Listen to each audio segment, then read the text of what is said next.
Hello guys, welcome to easy mathematics. और आज हम लोग बनाएंगे डिटर्मिनेंट। आप लोग डिटर्मिनेंट के बारे में बहुत कुछ बता भी चुके हैं। अगर आप हमारे चैनल पे नए हैं तो चैनल को देखिए, उसमें प्लेलिस्ट में सारा वीडियो डाला हुआ है डिटर्मिनेंट का, पार्ट 1 का, पार्ट 2 का, पार्ट 3 का वीडियो डाला हुआ है, जिसमें हम डिफिनेशन से लेकर के डिटर्मिनेंट जो न्यूमेरिकल टाइप के डिटर्मिनेंट होते हैं उसको निकालने के लिए हम बता चुके पहले। आज हम कुछ एग्जांपल्स लेंगे डिटर्मिनेंट का, जो स्पेसिफिक एग्जांपल होता है। और सबसे पहले ये बता दें कि डिटर्मिनेंट से कोई भी बोर्ड हो, चाहे सीबीएसई हो, जैक हो या फिर अदर स्टेट एग्जाम हो, तो उसमें एक क्वेश्चन हमेशा पूछा जाता है जो जनरली 4 मार्क्स का होता है, या किसी किसी एग्जाम में 6 मार्क्स का भी पूछा जाता है। तो एग्जाम के व्यू से ये बहुत इंपॉर्टेंट हो जाता है, ठीक है। और अगर आप पहले का वीडियो नहीं देखे हैं तो सबसे पहले तो काम ये करना है कि आप पहले का वीडियो देख लें, जो उसका लिंक हम यहाँ पे जो है सो डलवा दे रहे हैं डिस्क्रिप्शन में, ठीक है। तो उसको जरूर देखें। तो सबसे पहले जब हम लोग बात करेंगे डिटर्मिनेंट निकालने का, तो उसमें आज बता देते हैं, चूंकि आज पहला हम बता रहे हैं जो अलजेब्रिक टाइप का डिटर्मिनेंट होगा उस टाइप का निकालने के लिए, इसमें हम बता देते हैं पहले वर्किंग रूल, और इसमें हम टाइप वाइज करके बताएंगे, अलग अलग टाइप का डिटर्मिनेंट बताएंगे।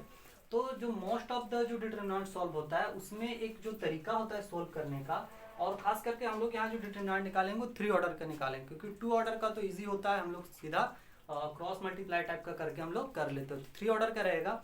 जैसे फॉर एग्जांपल एक डिटर्मिनेंट इस टाइप का, सपोज दैट हमारे पास है a b c x y z और 1 1 1, ठीक है।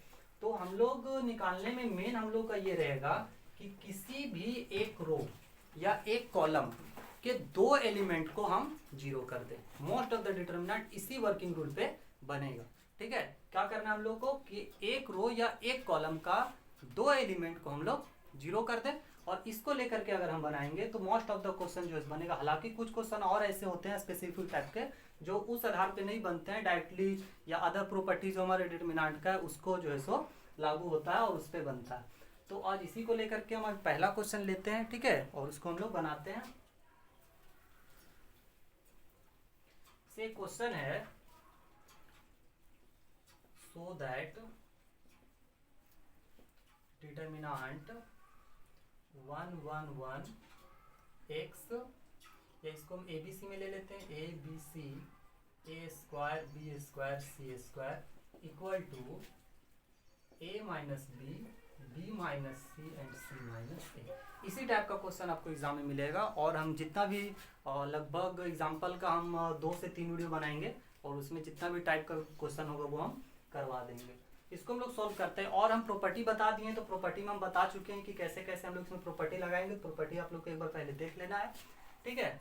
हम क्या बताएं कि हम लोग कोशिश करेंगे कि 2 एलिमेंट को 0 कर दें, और जब यहाँ पे 1 1 है तो यहाँ पे 0 करना हम लोग के लिए आसान हो जाता है। कैसे? अगर हम यहाँ पे देखें C1 को अगर हम कर दे C1 माइनस C2, अगर हम ये कर दे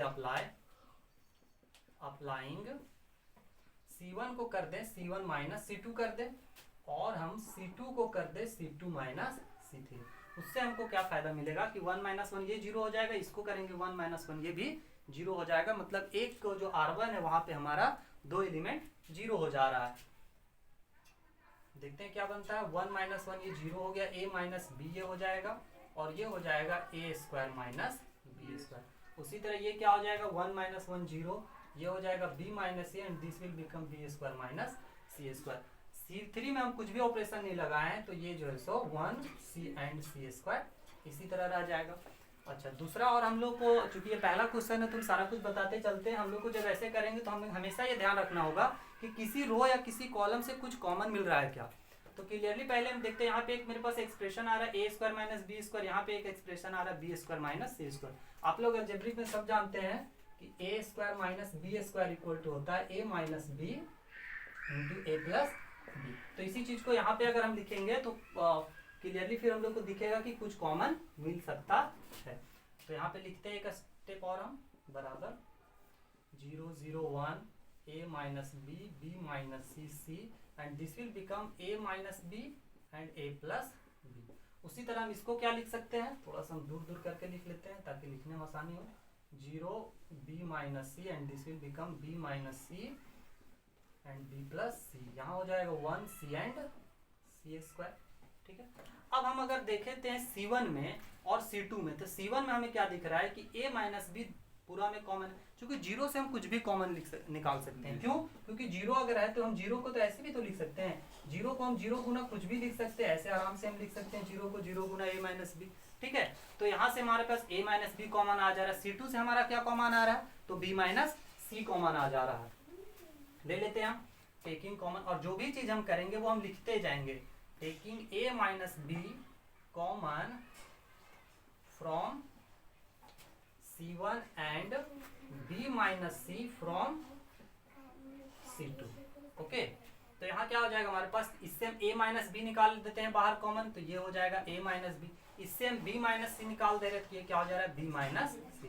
अब हमारे पास बच क्या गया, यहाँ पे 0 1, यहाँ पे क्या बचा, a प्लस बी बचा, यहाँ पे क्या बचा 0 1, एंड यहाँ पे क्या बचा b प्लस सी।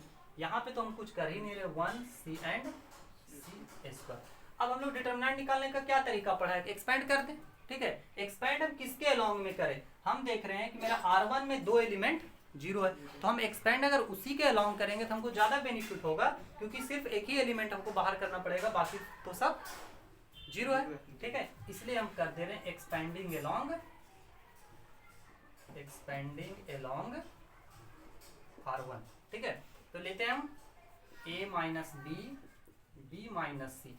अब हम क्या कर रहे हैं, देखिए यहाँ पे 1 को हम बाहर कर रहे हैं। जब हम 1 को बाहर करेंगे तो सोल्व करने का हमारा क्या तरीका होता है कि 1 को बाहर करें, इसके हम हॉरिजॉन्टली ढक देंगे, इसके हम वर्टिकली ढक देंगे, तो मेरे पास बचता क्या है 1 1 a plus b and b plus c. यही तरीका सीखे हम लोग सोल्व करने का डिटरमिनेंट। ठीक है, हालांकि हम आगे का क्वेश्चन बताएंगे तो ये स्टेप हम जंप करेंगे कि ये वाला हम ना लिखे, हम डायरेक्टली फिर सोल्व करें। यहाँ पे हम लिख दे रहे हैं, अब इतना, ये तो बाहर में जो है मेरा ऐसा ही रह जाएगा, a माइनस बी माइनस सी। इसको कैसे सॉल्व करते हैं, दिस मल्टीप्लाइड बाय दिस, तो ये क्या बन जाएगा b प्लस सी, और उसके बाद क्या होता है माइनस, और 1 multiplied by this means a plus b. तो जब हम माइनस करेंगे तो ये minus a and minus b हो जाएगा।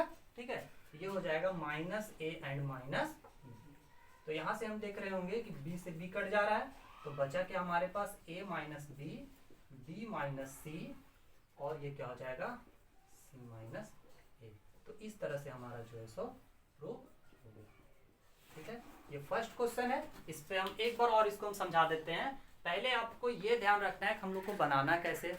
बनाने का मेन तरीका ये होगा कि कोशिश करना है कि हमको एक रो या एक कॉलम का 2 एलिमेंट को हम 0 कर दे। इसका एक बेस्ट तरीका ये होता है, मोस्ट ऑफ द क्वेश्चन में आपको एक रो या एक कॉलम 1 1 मिलेगा, या फिर अगर 1 1 ना रहे तो हम लोग को ये अपना ऑपरेशन लगा करके 1 1 करने का हम कोशिश करेंगे, देन ये हमारे लिए इजी हो जाता है कि 2 हमारे पास 0 हो जाए, और ज्यादा इसमें ऑपरेशन लगा नहीं। और ये सब के बारे में अगर आपको दिक्कत हो रहा है ये ऑपरेशन कैसे लगा रहे हैं, तो आप चैनल को विजिट कीजिए, और उसमें देखिए वीडियो डाला हुआ इन्वर्स निकालने के लिए हम बताए थे एलिमेंट्री ट्रांसफॉर्मेशन के द्वारा, तो वहां पे ये सब अच्छे तरीके से बताएं, तो उसको जरूर से देखिएगा।